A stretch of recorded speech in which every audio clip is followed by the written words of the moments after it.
युग बीते पर सत्य न बीता, सब हारा पर सत्य न हारा।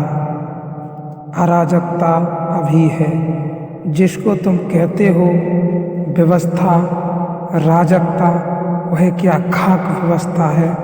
सारा जीवन कलह से भरा है, सारा जीवन न मालूम कितने अपराधों से भरा है और सारा जीवन दुख से भरा है। फिर भी तुम घबराते हो, अराजकता हो जाएगी। तुम्हारे जीवन में क्या है सिवाय नरक के? कौन से दुख की सुरभि है, कौन से आनंद के फूल खिलते हैं, कौन सी बांसुरी बजती है? तुम्हारे जीवन में राख ही राख है, राख का ढेर है। फिर भी कहते हो अराजकता हो जाएगी। धार्मिक व्यक्ति विद्रोही तो होता है, अराजक नहीं। इससे समझना धार्मिक व्यक्ति ही वस्तुतः राजक व्यक्ति होता है, क्योंकि उसने संबंध जोड़ लिया अनंत से, उसने जीवन के परम मूल से संबंध जोड़ लिया। अराजकता तो वह कैसे होगा? तुमसे संबंध टूट गया, तुम्हारे ढांचे व्यवस्था से वह थोड़ा बाहर हो गया। उसने परम से नाता जोड़ लिया, उसने उधार से नाता तोड़ दिया, उसने नगद से नाता जोड़ लिया, उसने बासे से नाता तोड़ दिया, उसने ताजे से नित्य नूतन से नाता जोड़ लिया। तुम्हारी संस्कृति और सभ्यता तो प्लास्टिक के फूलों जैसी है। धार्मिक व्यक्ति का जीवन वास्तविक फूलों जैसा है। प्लास्टिक के फूल जैसे दिखाई पड़ते हैं, वे वस्तुतः फूल नहीं मालूम होते, बस दूर से दिखाई पड़ते हैं। वह धोखा है। तुम अगर इसलिए सत्य बोलते हो क्योंकि तुम्हारे संस्कार डाल दिया गया है सत्य बोलने का, तो तुम्हारा सत्य दो कौड़ी का है। तुम अगर इसलिए मांसाहार नहीं करते क्योंकि तुम जैन घर में पैदा हुए हो और संस्कार डाल दिया गया कि मांसाहार पाप है, इतना लंबा संस्कार डाल दिया गया कि आज मांस को देखकर ही तुम्हें मतली आने लगती है, तो तुम यह मत सोचना कि तुम धार्मिक हो गए। यह केवल संस्कार है। यह व्यक्ति जो जैन घर में पैदा हुआ है और मांसाहार से घबराता है, इसे देखकर मतली आती है। देखने की तो बात मांसाहार शब्द से इसे घबराहट होती है। मांसाहार से मिलती जुलती कोई चीज देख ले तो इसको मतली आ जाती है। टमाटर देखकर यह घबराता है। यह सिर्फ संस्कार है। अगर यह व्यक्ति किसी मांसाहारी घर में हुआ है तो बराबर मांसाहार करता, क्योंकि वहाँ मांसाहार का संस्कार होता है, यहाँ मांसाहार का संस्कार नहीं है। संस्कार कंडीशनल तो बहुत बंधन है।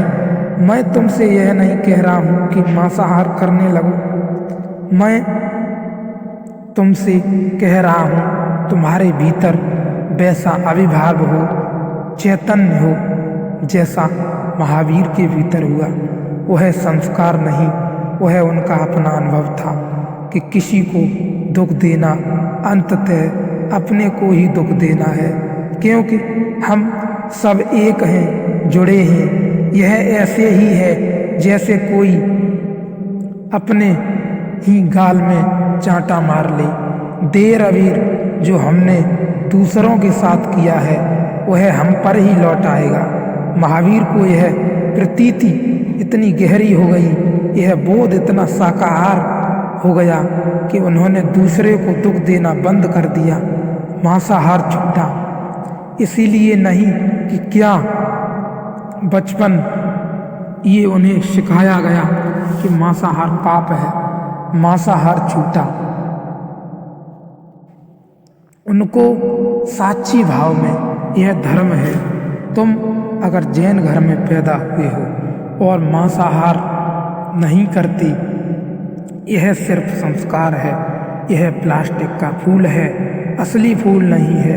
ये जैन को तुम भेज दो अमेरिका, यह 2-4 साल में मांसाहार करने लगता है। चारों तरफ मांसाहार देखता है, पहले घबराता है, पहले नाक भौं सिकुड़ता है, फिर धीरे धीरे अभ्यस्त होता चला जाता है। फिर उसी टेबल पर दूसरों को मांसाहार करते करते देखकर धीरे धीरे इसकी नाक, इसके नासारंध्र मांस की गंध में राजी होने लगते हैं।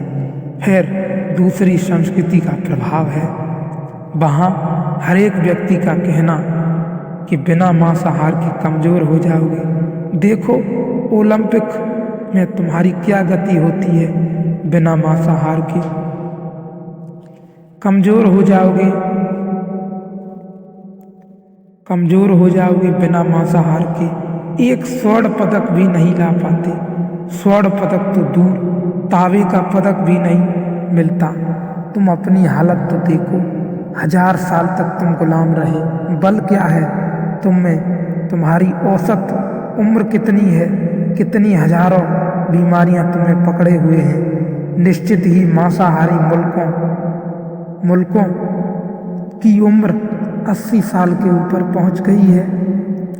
औसत उम्र 80-85, जल्दी ही 100 साल औसत उम्र हो जाएगी। यह 30-35 के आसपास हम अटके हुए हैं। कितनी नोबेल प्राइज तुम्हें मिलती है। अगर शुद्ध शाकाहार बुद्धि को शुद्ध करता है तो सब नोबेल प्राइज तुमको ही मिलने चाहिए थे। बुद्धि तो कुछ बढ़ती विकसित होती दिखती नहीं, और जिन रविंद्रनाथ को मिली भी नोबेल प्राइज वे शाकाहारी नहीं हैं। ख्याल रखना, एकाध जैन को नोबेल प्राइज मिली। क्या मामला है, क्या मामला है? तुम 2000 साल से शाकाहारी हो, 2000 साल से तुम्हारी बुद्धि अभी तक शुद्ध नहीं हो पाई। तो मांसाहारी के पास दलीलें हैं। वह कहता है तुम्हारी बुद्धि कमज़ोर हो जाती है, तुम्हारी, क्योंकि ठीक ठीक प्रोटीन, ठीक ठीक विटामिन, ठीक ठीक शक्ति तुम्हें नहीं मिलती। तुम्हारी देह कमज़ोर हो जाती है, तुम्हारी उम्र कम हो जाती है, तुम्हारा बल कम हो जाता है। महावीर का यही कहना है कि यदि तुम दूसरों को दुख दोगे तो वो दुख तुम्हारे अंततः लौट आएंगे। साक्षी भाव में भी महावीर ने यह अनुभव किया था, और यही कहना है कि अपनी ही राह पर चलते रहो निरंतर। संस्कृति के अधीन होने का कोई मतलब नहीं है, संस्कार के अधीन होने का भी कोई मतलब नहीं है।